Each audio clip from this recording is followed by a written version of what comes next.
Bonjour et bienvenue. Aujourd'hui, on s'attaque à un sujet de santé majeur, l'accident vasculaire cérébral, l'AVC. Et on va le faire d'une manière un peu spéciale, en plongeant dans une enquête fascinante qui a analysé les données de près de 100 000 patients. L'idée, c'est de voir ce que ces chiffres nous apprennent sur les signaux avant-coureurs et les plus grands facteurs de risque. Alors, juste avant de commencer, une petite précision. Pour ceux qui auraient des questions, je rappelle qu'un chat est disponible dans la description. Vous y trouverez aussi des sources très complètes et des liens Wikipédia pour aller plus loin si le cœur vous en dit. On commence avec un chiffre qui donne le vertige, 6,7 millions. C'est le nombre de personnes qui sont décédées d'un AVC dans le monde, juste pour l'année 2012. Ça nous vient de l'Organisation mondiale de la santé. Ça pose tout de suite l'enjeu, On comprend mieux pourquoi c'est si crucial de s'y intéresser de près. Voici le programme pour les minutes qui viennent. D'abord, on va poser les bases. C'est quoi un AVC ? Ensuite, on plongera au cœur de l'étude pour voir les grands facteurs de risque. On s'intéressera aussi à comment cette enquête a été menée, puis on verra comment ça se traduit concrètement dans l'organisation des soins. Et pour finir, on se demandera pourquoi ces données sont si capitales. Allez, on attaque. Première partie, toute simple. Qu'est-ce qu'un accident vasculaire cérébral ? Pour le dire simplement, un AVC, c'est quand la circulation du sang s'arrête brutalement dans une partie du cerveau.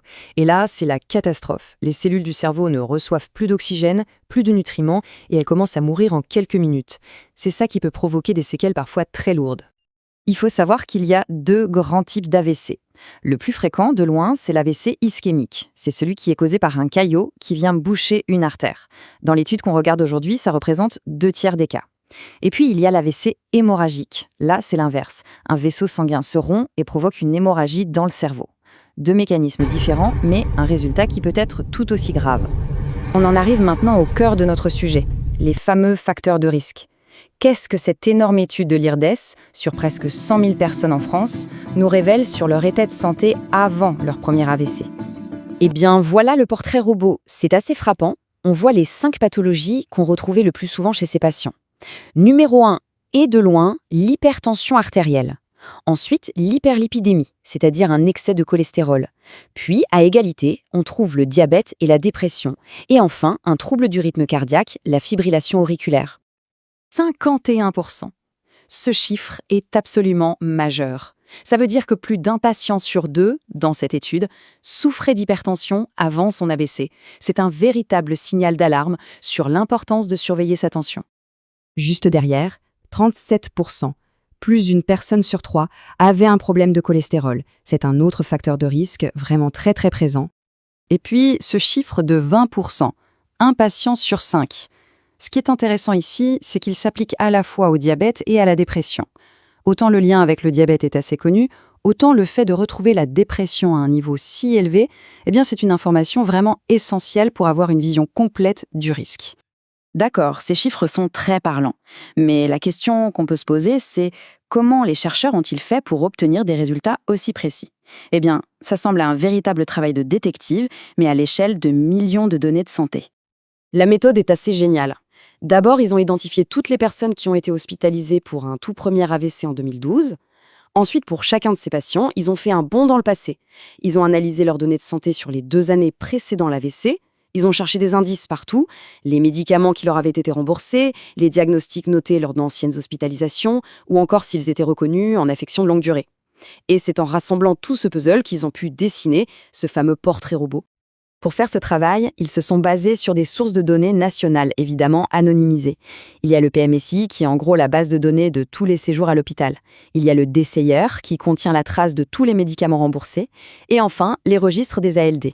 Tout ça, ça forme ce qu'on appelle le Système national des données de santé, une mine d'or pour la recherche en santé publique. Bon, tout ça, c'est la recherche. Mais concrètement, sur le terrain, comment ces connaissances sur les risques se traduisent dans la prise en charge d'un patient qui fait un AVC ? Ces données, elles aident à améliorer toute la chaîne de soins.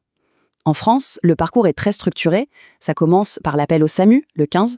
Ensuite, l'objectif est d'amener le patient le plus vite possible dans une unité neurovasculaire, une UNV. Ce sont des services ultra spécialisés et on sait qu'y être admis améliore énormément les chances de s'en sortir avec moins de séquelles.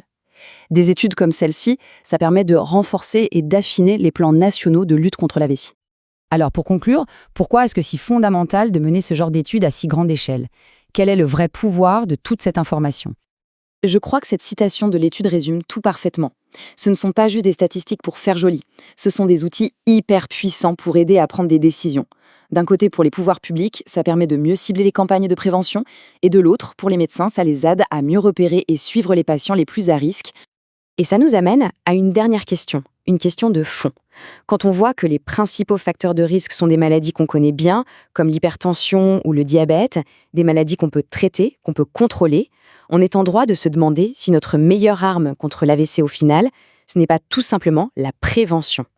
C'est une réflexion qui nous concerne absolument tous. Voilà, on arrive au terme de cette analyse. Merci de l'avoir suivi. Et je le rappelle une dernière fois, si vous avez des questions, un chat vous attend dans la description, avec également toutes les sources et des liens Wikipédia pour approfondir. À très bientôt.